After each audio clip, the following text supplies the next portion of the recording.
Mga katiwala, good morning po. Welcome po sa satuyang programang Ang Diocese ngunyan. Father Jem Penetrante po ini sa indong makakaibahan ngunyan na aga giraray tanganing magdangog kan satuyang mga update hali sa Chancery kan Diocese of Legazpi. Kumusta po kamo dyan? Kumusta ang pagpreparar kan pangudtuhan? O tibaad nagkakakan na po ang iba sa indo? Baad hali sa parokya dangan pakasimba, pakauli, nagpe-prepare na kan sa indang pangudtuhan. Good morning po sa gabos na mga katiwala sa bilog pong probinsya kan Albay. Nadadangog po ang satuyang programa ngunyan sa 94.7 Spirit FM Legazpi, pati po sa Veritas Legazpi 1008 kHz. We are also currently streaming this. Yan, pigihiling ko ngunyan sa tuyang live stream sa Facebook page po kan Radyo Veritas Legazpi. If you have greetings, paki-mention lang po dyan, or if you have mga gustong i-share na announcements man hali po sa indong parokya, you may want to leave them. Ma-monitor po ako digdi po sa stream sa satuyang Facebook page kan Radyo Veritas Legazpi. And I think naka-cross-post man po ini sa Facebook page kan Diocese of Legazpi. Salamat sa tuyang technicals. Yaon si katiwalang Mike Resco. Asin man, salamat po sa mga nagsasabay sa satuyang live stream. Today is the 19th Sunday in Ordinary Time. Asin magayonan sa tuyang ebanghelyo ngunyan dahil nag-iimbitar sa tuya na magmarigmat, to be vigilant, dahil da itaaram kunno arin madatong an kagurangnan. Later we will hear the reflection of our beloved Bishop, Most Reverend Joel Z. Bailon, towards the end of our program. Igos siyang paghurup-hurup, magayon na hilingon na an kagurangnan po, garo bisita na da itaaram kunno arin madatong. Yan. May duwang klaseng bisita pa So mga bisita na nag-aanunsyo kan sa indang pag-abot, masabi halimbawa, madyan ako sa indo, arog ka ining pitsa, arog ka ining oras. Magayon pag arog ka iyan dahil nakakapagpreparar ka. So pwede kang maglinig kan harong, pwede kang magbakal kan mga lulutuon mo, gusto mo sa imong specialty an ihahanda. Paano daw po kung mag-abot ang kagurangnan? Anong lulutuon mo? Ano ang specialty na ipapakaon mo sa iya? Baad gusto niya man po nin mga maharang, gusto niya man nin mga may gata, masiramon yan. Baka may nagpakakan po ngunyan nin pahagad man po nin ginataan na mga gulay dyan, ng mga siramon na kapadis kan sa tuyang panira. Pero igo pong ikaduwang klase nin bisita, itong mayong pag-anunsyo, dahil nagpapaisi kung no arin madatong. And the Lord in the Gospel this Sunday tells us that He will come at an appointed time that is unexpected. Sa kultura po kan mga Hudiyo, garuda po so paghalat kan pag-abot kan nobyo. Dahil ang nobyo po, bago po yan ikasal, minauli sa sadiri niyang lugar tanganing magpreparar nin harong. Punsain maistar sinda kan sa iyang agom, pakatapos kan kasal. Pero pagkatapos niya pong ipreparar ang lugar kung sa insinda maistar, mabalik po yan, duman sa lugar kan babae, tanganing duman ikasal, and normally, surprise po iyan. Parte iyan kan sa indang kultura, ang nobyo, minaabot po matangang banggi. So medyo exciting dahil da mo aram kung no arin madatong. And the key is that, dapat ang mga surugoon kan pamilya kan babae, preparado.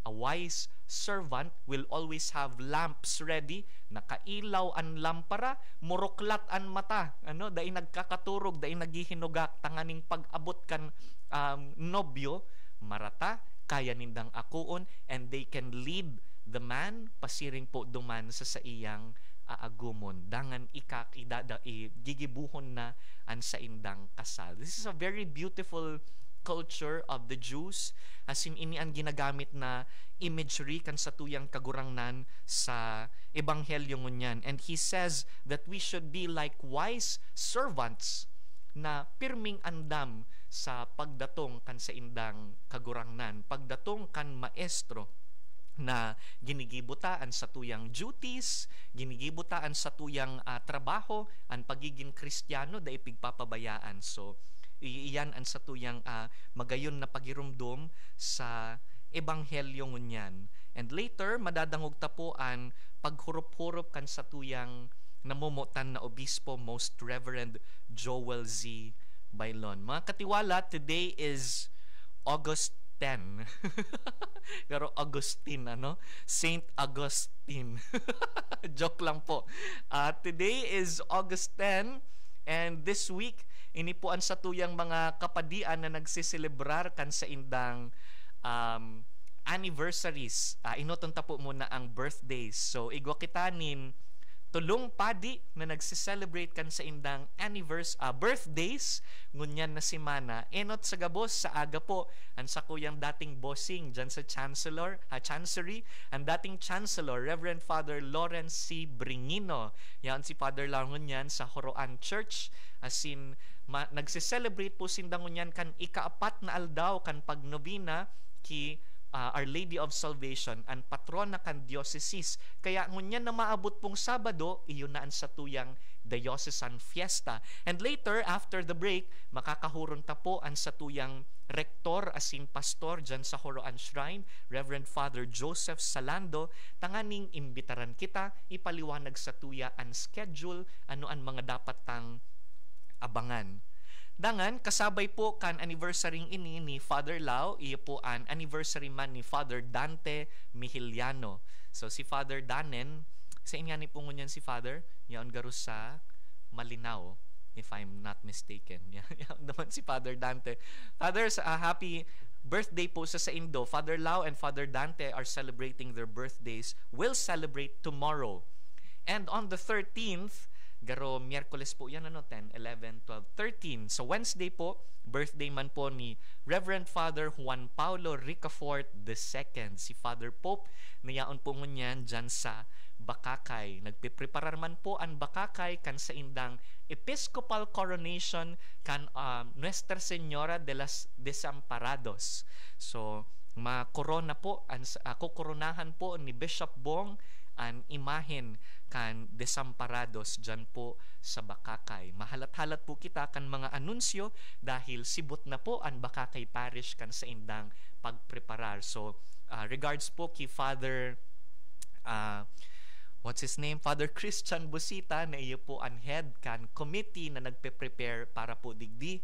Siring man ang satuya pong parish priest dyan, si Father Sot Ubalde. So, thank you so much po pati sa Konseho Pastoral asin sa bilog na komunidad dyan po sa Bakakay na nagpipreparar para po digdi sa dakulaon na selebrasyon pong ini dahil this is also an anniversary of the devotion to Our Lady.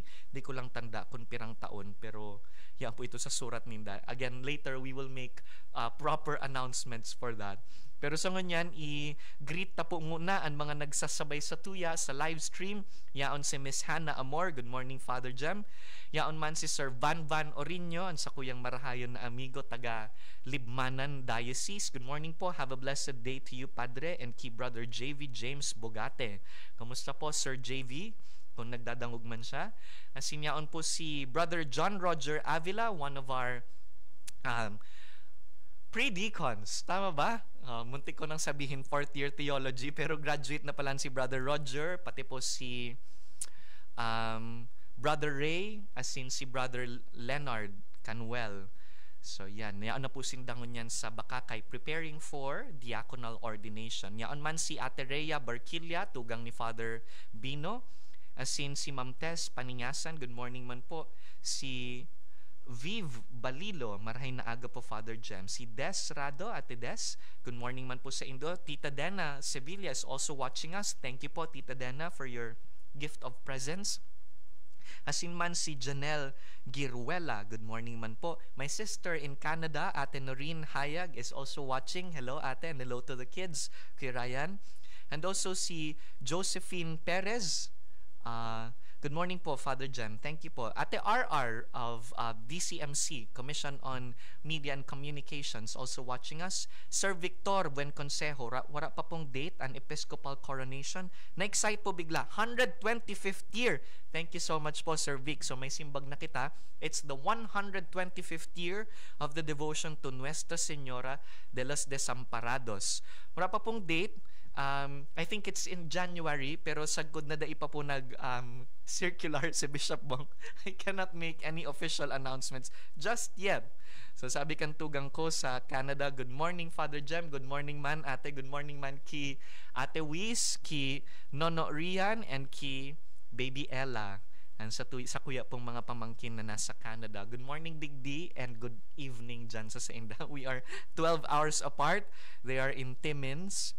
Yan. Si Tita Henrietta Rial, good morning man po. Si Miss Cora Conde, and then si Miss Mary Faye Alejo, good morning man po. As in, sa gabos na nagdadangog sa tuya sa radyo, na dai makagreet digdi sa tuyang live stream. Dear friends, we're going to take a short break, and after that, maapod po kita ki Father Joseph Salando, hali po sa Horoan, tangani na imbitaran kita, maghiras manungod sa mga preparasyon ta para sa Diocesan Fiesta, Fiesta Salvacion 2025. Diyan lang po kamo, mabalik pa ang diocese nganyan.